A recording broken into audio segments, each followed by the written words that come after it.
कफ़ारे की इस्लाम में क्या हैसियत है और ये किन किन सूरतों में लागू होता है, मेहरबानी फरमा के इसका जवाब अर्ज़ करें। कफ़ारा, देखिए, पहली बात तो ये है कि कफ़ारे का लफ्ज़ी तर्जमा क्या है। लफ्ज़ी तर्जमा है कफ़ारा इज़ाला, तलाफ़ी करना। कोई जुर्म हो गया तो उसका इज़ाला और उसकी तलाफ़ी करना।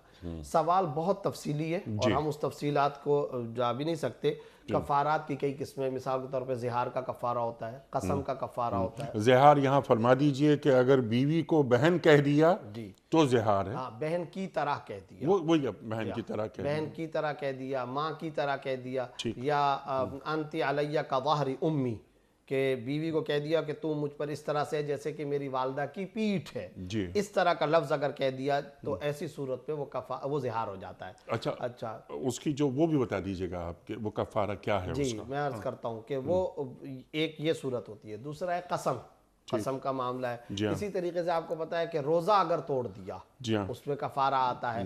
तो यमीन का यानी कसम का कफ़ारा, रोज़े का कफ़ारा आता है। फिर इसी तरीके से अगर कोई मन्नत नज़र, उसके ऊपर भी बाज़ औक़ात कफ़ारात का इतलाक़ हो जाता है। कई रोज़े तोड़े तो इन पे भी कफ़ारात अलग से आएंगे। कई कस्में तोड़ी उसमें भी कफ़ारा आता है। फिर आगे ये बहस आती है कफ़ारात में तदाखुल हो सकता है या नहीं हो सकता। अच्छा। ये सारे के सारे सवालात इससे ज़ेर बहस आते हैं।